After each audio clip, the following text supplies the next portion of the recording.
Fellow visa warriors, dreamers, and spreadsheet overanalyzers, in this video, we're going to dive deep into the big question that's keeping so many of us up at night.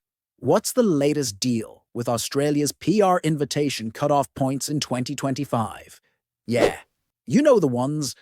The numbers that decide whether your future lies in Sydney or still stuck refreshing Skill Select. Let's unpack what's happening this year in the world of PR invitations without making it feel like you're reading immigration policy in Latin. So, what are these cutoff points anyway? Alright, just to make sure we're on the same page. In Australia's points-tested General Skilled Migration Program, you submit an expression of interest through Skill Select, right? You get points based on your age, English skills, work experience, education, and a few other things, like state nomination or partner skills. The more points, the better your chances. Now, the cutoff point is the score you needed to actually get invited in a round. Think of it like the final rose ceremony in a dating show. But instead of love, you get, well, a shot at PR. And instead of roses, it's numbers, cold, unfeeling, bureaucratic numbers. What's happening in 2025? Any surprises? Oh, absolutely. If the last financial year was a cautious comeback from pandemic policies, this financial year feels like Australia's immigration department finally remembered it, left the stove on, and is now scrambling to balance everything at once. We'll see more targeted invitations, stricter cutoff points in some occupations, and a big push toward regional migration. So let's break it down by key updates. 1. High cutoff points are back and they're not sorry.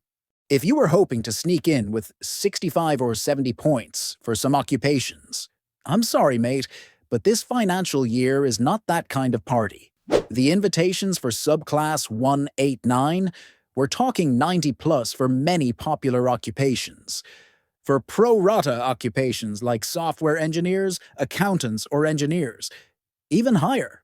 I know, it feels like being good isn't good enough anymore. You've got perfect IELTS, solid work experience. You even faked a smile in your NAATI test. But nope, the cutoff said, try again with 10 more points. And for those with 85 points thinking they're sitting pretty, it's competitive. You might be the top student in your class, but if the whole class is full of top students, well, you get the idea. 2. State nominations are doing the heavy lifting. Let's be real, getting invited through the 189 visa feels like winning the lottery without buying a ticket. But 190 and 491 visas, that's where the actions will be.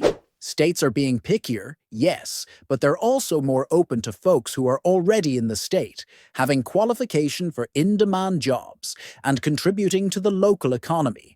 Basically, you can't just be talented on paper. You need to show up, move in, bring snacks, and help clean the dishes. New South Wales is still a bit of a diva. Victoria's warming up to more industries beyond just healthcare.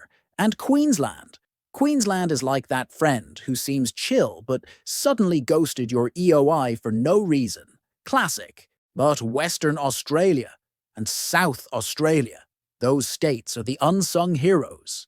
They might be nominating in decent numbers, and they're showing love to people who commit early. If you're willing to work, study, or live regionally, your invitation odds are way better. 3. Regional migration is the new hot thing. If you told me 5 years ago that everyone would be scrambling to move to regional towns, I'd have laughed it off. But now, everyone's like, so what's life like in Geelong? Because regional migration is a golden ticket. With lower cutoff scores and priority processing, the 491 regional visa is looking very, very attractive. And yes, it still has the whole 3-year work and live requirement.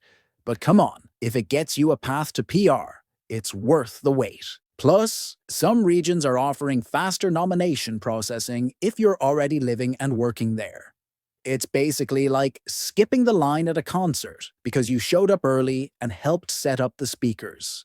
4. Hot occupations in 2025. Who's getting the love? Not all occupations are treated equally.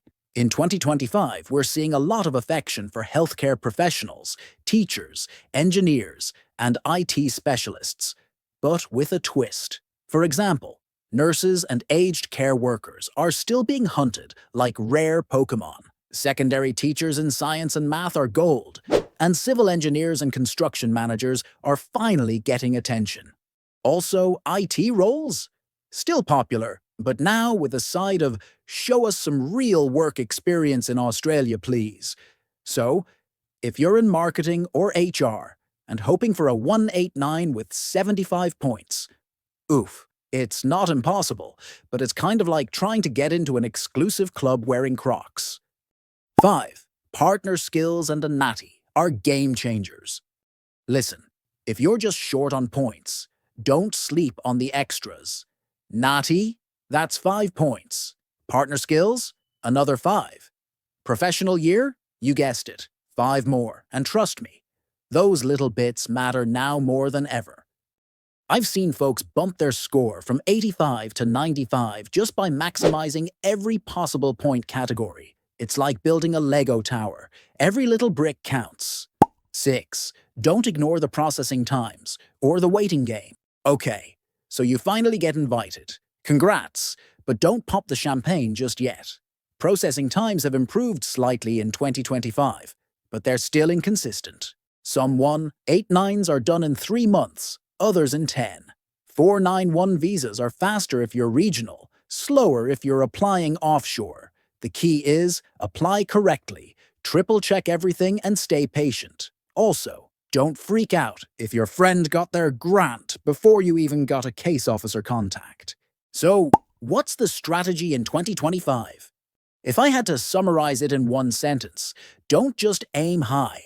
Aim smart, because points alone won't cut it anymore. You need a plan, a real one.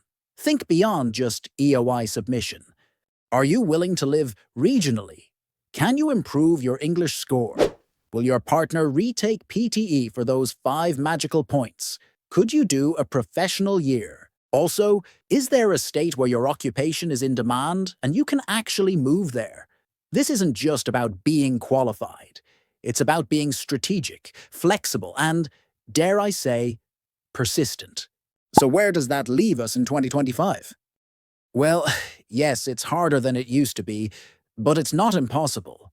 The cutoff points are high, sure, but Australia still wants skilled migrants. It just wants the right ones, and by right, I mean the ones who are ready to move where they're needed. Show commitment and think beyond the big cities. If you're proactive, willing to adapt, and not allergic to the word regional, your Aussie dream is still very much alive. And hey, if you're still feeling stuck or confused, don't go through it alone.